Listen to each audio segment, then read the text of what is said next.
Bapak Ibu Saudara, kita melanjutkan studi kita kristalisasi, masih kitab Wahyu, dan kita sudah masuk ke dalam gereja di Laodikia. Kita masih dalam pasal 23 ya, tentang gereja yang jatuh ya. Jadi Laodikia itu dalam istilah Yunani, dia itu artinya the opinion atau judgment of the people atau of the layman. Jadi Laodikia ini dari namanya ya, karena ini simbol ya, bahasa simbol. Kita harus paham itu. Kitab Wahyu bukan kitab dengan bahasa yang biasa. Ya, pasal 1 dia Rasul Yohanes mendapat pewahyuan, dinyatakan melalui semaino. Istilah Yunani itu artinya sema itu simbol ya, tanda. Nah, ini berarti Laodikia ini, jemaat ini, karakteristiknya kejatuhan itu, karakteristiknya itu bahwa dia memiliki opinion atau pandangan atau penilaian ya, judgment, yang adalah penilaian orang banyak, layman atau the people ya. Nah, masalahnya orang banyak di dalam Alkitab itu selalu pengertiannya, pemahamannya tidak betul. Umumnya ya, saya bercontoh aja langsung. Pengikut Yesus itu di dalam kitab-kitab Injil itu ada lingkaran-lingkarannya ya. Yang pertama itu tentu murid-murid yang 12 yang disebut rasul ya. Dari yang 12 ini juga ada bedanya yang 3 orang itu. Karena yang 3 orang, Petrus, Yohanes dan Yakobus, ini dalam beberapa kasus diajak sama Yesus, ya, misalnya membangkitkan seorang anak, apa itu yang 12 tahun itu. Terus kemudian yang di atas gunung, ada penglihatan di atas gunung Yesus itu. Kemudian di Taman Getsemani ya. Jadi ada kasus-kasus di mana yang 3 ini diajak. Jadi katakanlah ini yang 3 ini inner circle-nya, paling dekat. Atau barangkali Rasul Yohanes yang dibilang, yang dia menyebutnya murid yang dikasihi.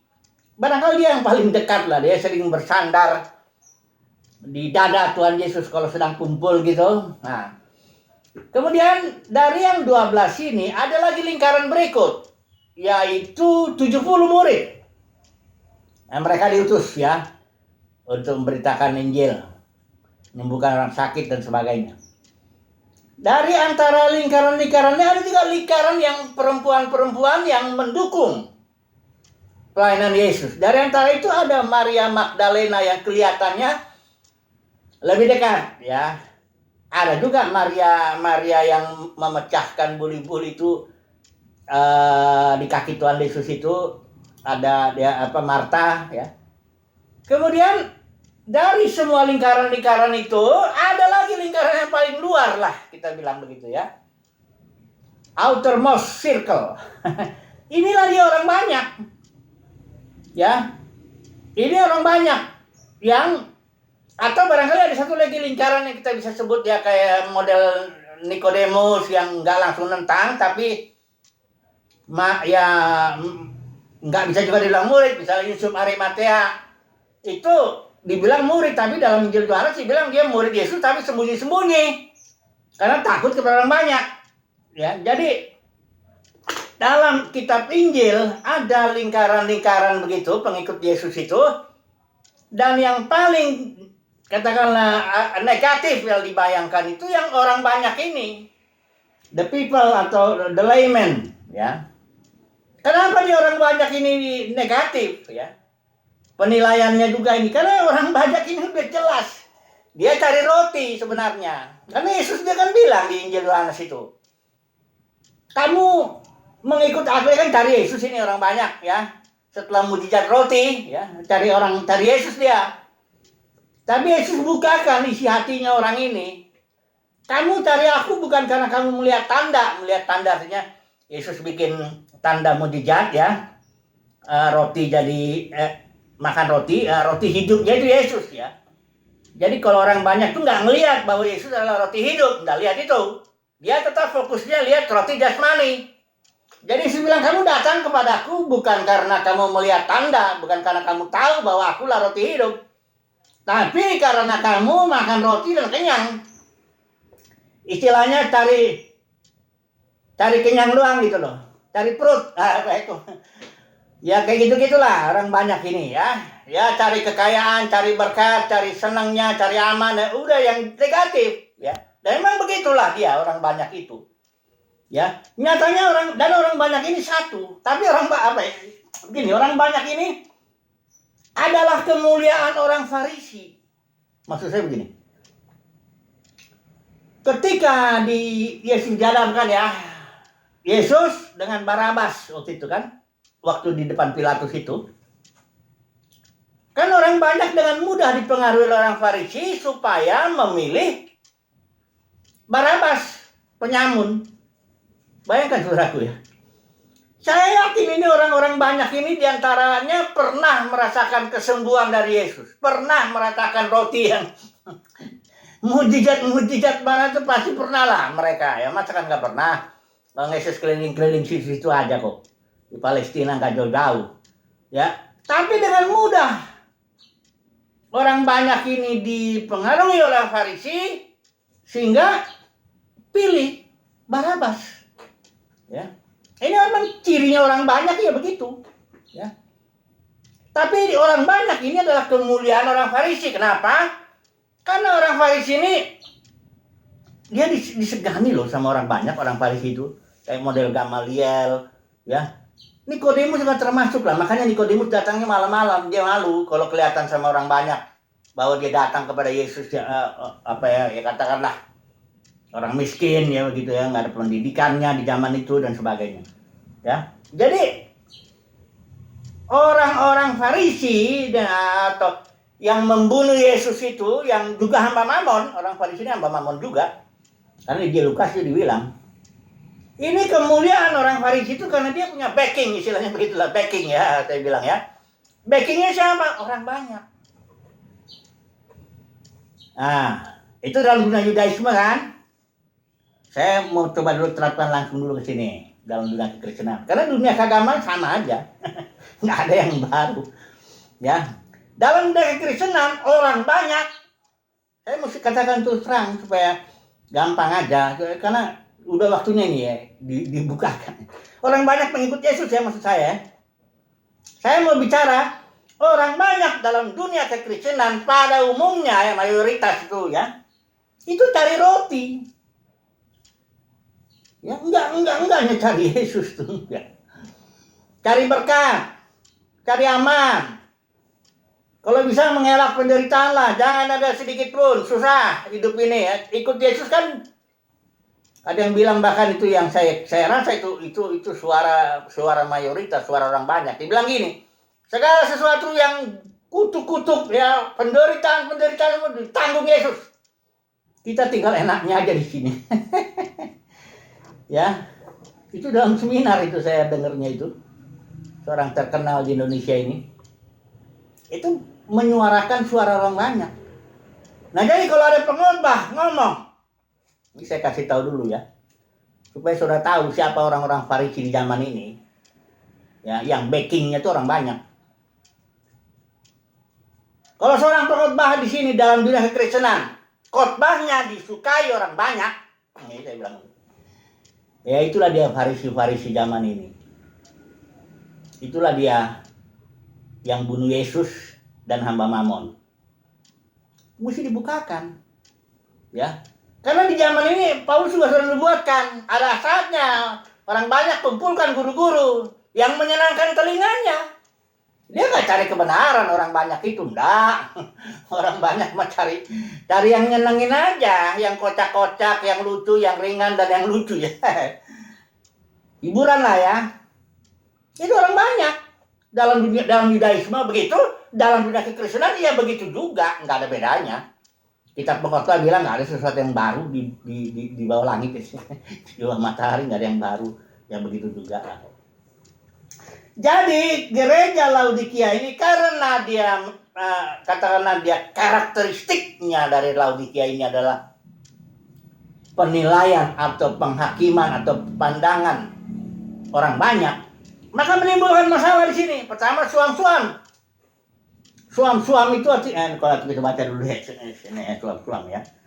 Ini ya ada 3 kita bahas ya, suam-suam, terus dia merasa kaya, ketiga yang fellowship ini ya.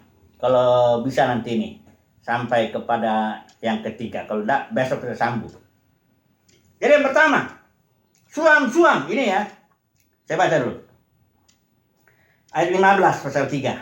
Aku tahu segala pekerjaanmu, engkau tidak dingin dan tidak panas. Alangkah baiknya jika engkau dingin atau panas.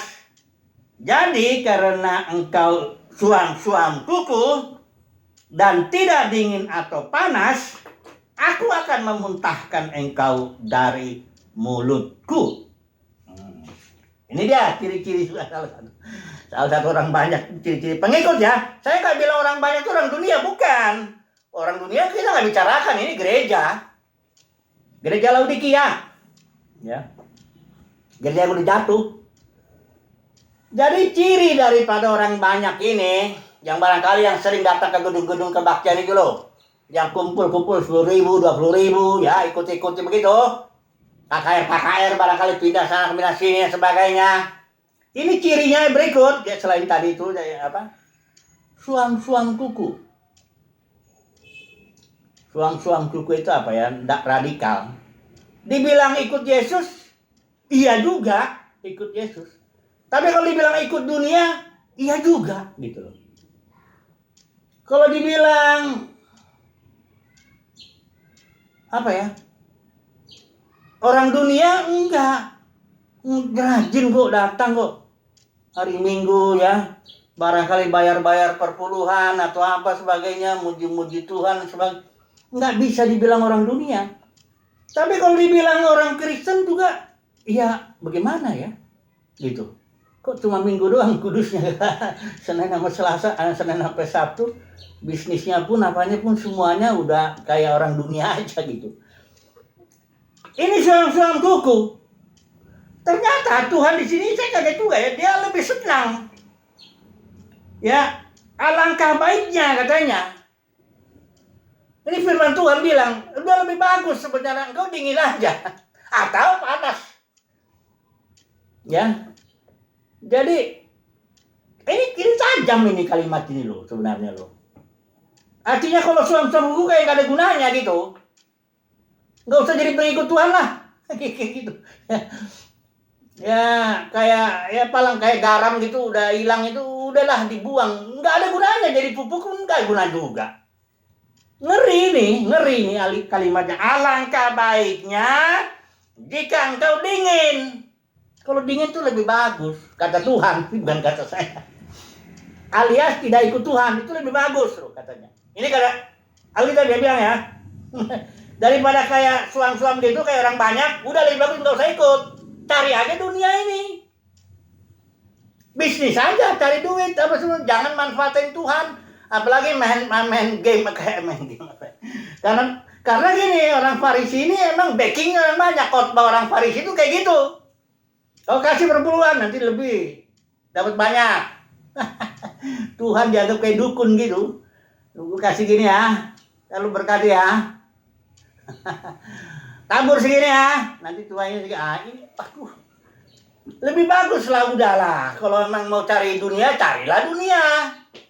Daripada palang tanggung. Memang sial juga orang yang ke palang tanggung itu. Sial. Di dunia nggak diterima, nanti nggak berhasil. Dalam Tuhan nggak berhasil. Gimana? Lebih bagus salah satu berhasil lah. Ya, atau kalau mau ikut Tuhan, ikutlah sungguh-sungguh.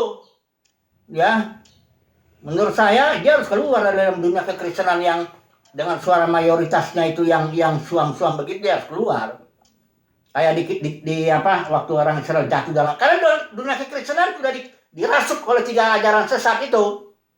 Bileam, Nikolaus, Ijabel, dan ini didukung oleh Farisi-Farisi zaman ini. Mereka mendukung 3 ajaran itu, jelas itu. Ya, mereka mendukung hierarki. Ada yang bilang terserah, nah, saya ini kan pemimpin di sini. Hamba Tuhan yang dia bisa menarik, hamba Tuhan menarik 20.000 orang. Dia bilang saya ditetapkan Tuhan jadi pemimpin di sini. Nggak ada itu di Alkitab begitu. Orang narik-narik murid begitu, tarik-tarik uang lagi tuh, bikin hierarki lagi. Nggak ada itu.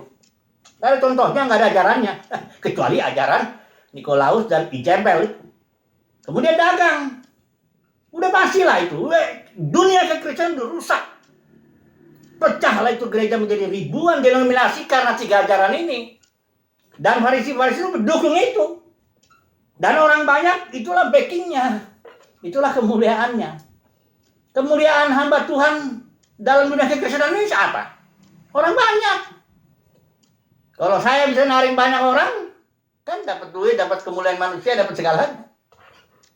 Tapi ingat saudaraku, di dalam Alkitab orang banyak itulah yang bunuh Yesus ya. Dan yang mudah dipengaruhi oleh Farisi-Farisi. Dan yang gak ada gunanya lah orang banyak ini. Karena Tuhan bilang ini alangkah baiknya. Ya kalau kau dingin-dingin aja lah. Karena orang banyak ini suam-suam.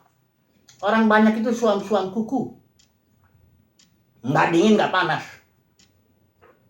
Ya. Kadang-kadang saya jadi teringat dengan orang bilangnya teroris gitu ya.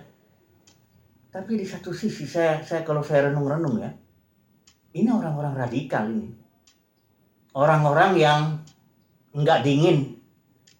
Nggak suam-suam kuku gitu loh. Ini pasti orang-orang yang radikal yang kalau nggak ya panas loh ya gitu. Walaupun menurut orang salah ya, tapi menurut dia panas. Dia sungguh-sungguh orang yang ini. Jadi saya kadang-kadang menilai ya saya nggak benerin teroris ya, bukan begitu. Tapi maksud saya ini orang-orang yang pasti nggak mungkin suam-suam kuku. Orang yang suam-suam kuku nggak mungkin lah jadi teroris lah ngomong. Jadi inilah ciri yang pertama ya, suam-suam. Udah ya. Jadi janganlah bicara-bicara sorga ya, suam-suam gini ya. Itu diomong-omongin aja di mimbar bilang, percaya Yesus masuk sorga. Nggak ada satupun ayatnya yang mengatakan itu percaya Yesus masuk sorga. Tapi itulah dia diberitakan begitu. Yang ada dalam Injil Yohanes paling banyak percaya Yesus dapat hayat. Hayatnya apa bertumbuh atau tidak, itu persoalan. Karena banyak yang dipanggil, nanti sedikit yang dipilih, yang tumbuh itu.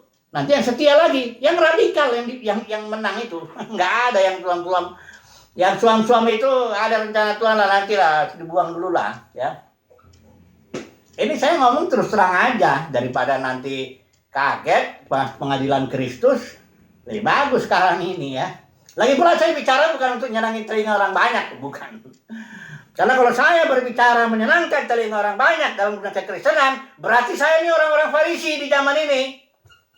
Sudah tahu enggak gampang cari ngebedainnya orang Farisi zaman ini? Lihat aja khotbahnya. Kalau khotbahnya dapat sambutan amin dari orang banyak, itulah dia itu. Ya. Itulah dia. Saya nggak bilang juga otomatis yang dibenci orang banyak, berarti dia benar, belum tentu juga. Kebalikannya nggak benar. Tapi maksud saya, kalau dia itu khotbahnya disukai orang banyak dalam dunia kekristenan, mendapat sambutan amin, bisa dipastikan dia itulah orang-orang Farisi zaman ini yang mendukung 3 ajaran sesat ini. Bileam, Nikolaus, Ijabel. Ya. Oke, kita masuk poin ke ini. Kayaknya kita nggak bisa sampai ke yang 3. Oke lah, kita masuk dulu yang poin kedua. Yang mengatakan ini orang banyak ini yang dipengaruhi ini ya, bilang aku kaya. Mari kita lihat. Ayat 17. Karena engkau berkata, ini dia, engkau berkata, orang banyak ini ya. Gereja pengikut Yesus tapi mayoritasnya yang ngomong begitu. Engkau berkata, aku kaya. Dan aku telah memperkayakan diriku. Dan aku tidak kekurangan apa-apa. Dan karena engkau tidak tahu. Nah ini dia, orang banyak itu tidak tahu. Ya, layman, dia nggak tahu. Tapi dia punya pandangan. Pandangannya apa? Aku kaya. Aku telah memperkayakan diriku. Aku tidak kekurangan apa-apa. Ya, ini sebenarnya tongkat juga ini. Tapi dibilang kita bilang karena engkau tidak tahu bahwa engkau satu melarat, dua malang, tiga miskin, empat buta, lima telanjang. Waduh ngeri nih. Penilaian orang banyak salah total. Dia merasa aku kaya, aku memperkayakan diriku, aku tidak kekurangan apa-apa. Tapi Tuhan bilang, apa nih? Melarat, malang, miskin, buta, dan telanjang. Inilah pandangan the opinion of the people atau the layman. Salah total kan? Iya salah, orang banyak juga waktu di zaman Yudaisme itu. Dia bilang, pilih Barabas. Kan salah total itu. Bukan lagi salah total, nggak ngerti lagi saya. Salah kayak apa? Kata Einstein pernah bilang, kalau kepintaran itu ada batasnya. Kalau kepintaran ya. Tapi kalau kedunguan, orang bodoh, tolol, itu nggak ada batasnya. Iya kan? Masa disuruh milih antara Yesus dengan Barabas? Kok dipilih Barabas sih? Apa orang banyak nggak pernah ngelihat Yesus itu siapa gitu? Satu kali aja lah ngelihat. Ada orang yang pernah melihat itu. Sekretarisnya Pilatus. Itu. Pernah secara jasmani dia lihat Yesus itu. Yesus sedang duduk dikelilingi orang banyak. Ini saya baca artikel itu pernah saya lihat. Dia lihat Yesus di antara orang banyak itu. Sekretarisnya sekretarisnya Pilatus. Besar kemudian orang Roma itu kan. Dia melihat ini Yesus beda dari antara orang-orang yang berkeliling. Kayak ada sesuatu apa ya. Cahaya kemuliaan Tuhan lah itu tentunya ya. Itu sekretaris Pilatus saja tahu kok. Ini orang beda. Bahkan Pilatus sendiri. Waktu orang-orang Yahudi itu bilang, salibkan dia. Pilatus tahu ini enggak. Ini orang jujur. Padahal Pilatus barangkali baru sekali ketemu dia. Ya. Tapi bayangkan orang banyak ini ya, bodohnya. Ya itulah saya bilang tololnya tuh enggak ada batasnya. Dia bisa pilih Barabas. Ya, lucu ya. Jadi waktu sudah habis. Lucu bener. Nanti kita sambung lagi lah. Tapi ini saya mau bilang dulu ya, bahwa hati-hati. Mayoritas dalam dunia kekristenan. Apa yang dibilang benar dalam mayoritas dunia kekristenan besar kemungkinannya salah. Ya, ingat itu. Ya kalau nggak percaya nanti akan lihat. Nah, di hari penghakiman kan akan dibukakan. Alkitab bilang tidak ada sesuatu yang tertutup yang tidak akan dibukakan. Dan hati-hati juga kalau dipuji oleh orang banyak sebagai hamba Tuhan kayak saya misalnya, kayak saya udah tahu. Kebetulan orang banyak nggak suka sama saya, nggak apa-apa. Tapi saya pun ragu kalau apakah saya ini hamba Tuhan atau tidak kalau saya disukai orang banyak khotbah saya. Ngeri saya. Karena saya udah tahu orang banyak itu baik dalam Yudaisme maupun dalam dunia kekristenan sama, nggak ada bedanya.